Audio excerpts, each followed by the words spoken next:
मैं professor MR. Sharma. आज हम जिस विषय पे बात करेंगे वो है उपनिषद।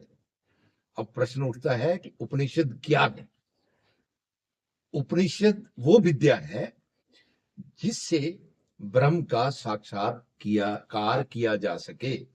ये वो विद्या है जिससे हम ब्रह्म का साक्षात्कार कर सकते हैं। इसे ब्रह्म विद्या भी कहा गया है, इसे आत्म विद्या भी कहा गया है, इसे ब्रह्म ज्ञान भी कहा गया है, इसे तत्व ज्ञान भी कहा गया है और इसे आत्मज्ञान भी कहा गया है। इसके अलग अलग नाम है। कोई इसे ब्रह्म ज्ञान कहता है, कोई इसे तत्व ज्ञान कहता है, कोई इसे तत्व विद्या कहता है, कोई इसे आत्म विद्या कहता है, कोई इसे ब्रह्म विद्या कहता है। ये बेसिकली जो उपनिषद है ये वेदों के अंग हैं। वेदों के जो तीन भाग हैं, प्रथम तीन भाग हैं, वेदों की संहिता है, वेदों के ब्राह्मण भाग हैं और वेदों के अरण्यक भाग हैं। इन तीनों में से उपनिषद जो है उनका उनमें से ज्ञान कांड है। या तो जो कोई उपनिषद है वो या तो संहिता का भाग है, या किसी ब्राह्मण ग्रंथ का भाग है, या किसी अरण्य ग्रंथ का भाग है। ये उपनिषदों की खासियत है। ये वेदों के जो ज्ञान है, ज्ञान कांड है, उसका भाग है। वेदों की संख्या, उपनिषदों की संख्या 108 कही गई है। ये सारे उपनिषद जो हैं ये संस्कृत भाषा में लिखे गए हैं। उपनिषद जो है ये भारत भूमि की खोज है, भारत भूमि की अक्षय भंडार है। ये ब्रह्म विद्या का अक्षय भंडार है। ब्रह्म विद्या आज से हजारों वर्ष पूर्व इसका जो अनुभव हमारे ऋषि मुनियों ने किया, ये उसका भंडार है। ये आज से हजारों वर्ष पूर्व भी था, अब भी है और आगे भी वैसा ही रहेगा। वैसे तो उपनिषद 108 हैं, लेकिन इनमें से प्रमुख उपनिषद हैं ईशावास्य उपनिषद। ईशावास्य उपनिषद जो है ये शुक्ल यजुर्वेद का 40वां अध्याय है। शुक्ल यजुर्वेद जो है उसके पहले 39 अध्याय जो है वो कर्मकांड है और ये 40वां अध्याय जो है ये उसका उपनिषद है। इसे ये ईश शब्द से शुरू होता है, इसलिए इसे ईशावास्य उपनिषद कहते हैं। इसी तरीके से जो दूसरा उपनिषद है वो है केन उपनिषद। ये केन अक्षर से शुरू होता है, इसलिए इसे केन उपनिषद कहते हैं।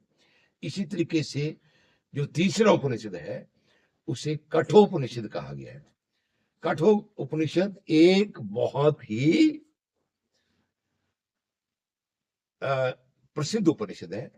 इसमें यम और नचिकेता का जो संवाद है वो दिया गया है। जो चौथा उपनिषद है वो प्रश्न उपनिषद है। इसमें शिष्य जो है अपने गुरु से प्रश्न करता है, तो इसे प्रश्नोपनिषद के नाम से जाना गया है। अगला जो उपनिषद है उसका नाम है मुंडक उपनिषद और जो छठा उपनिषद है उसका नाम है मांडुक्य उपनिषद। इसी तरीके से जो सातवां उपनिषद है वो है ऐतरेय उपनिषद।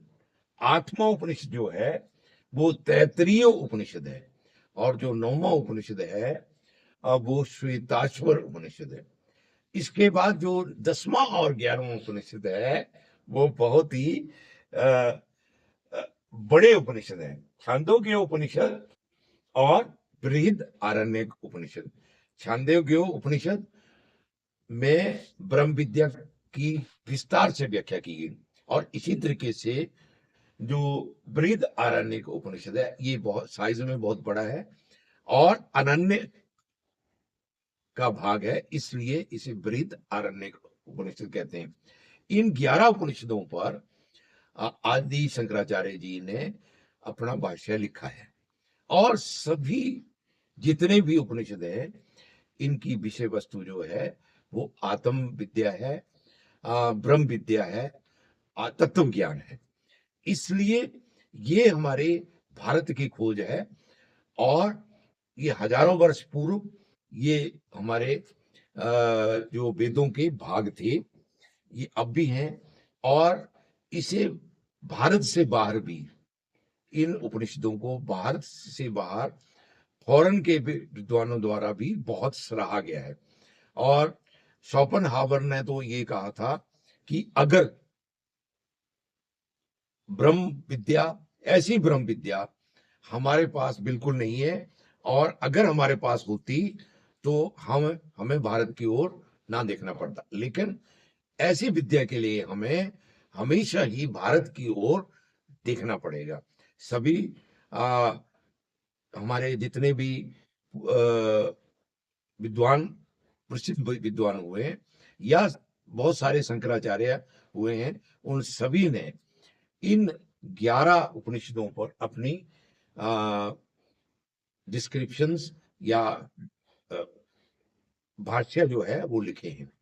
और ये हम सबको जरूर पढ़ना चाहिए। हालांकि उपनिषद जो है, भगवत गीता भी एक उपनिषद ही माना गया है। तो उपनिषदों का अध्ययन हमें ब्रह्म विद्या को समझने के लिए अति आवश्यक है।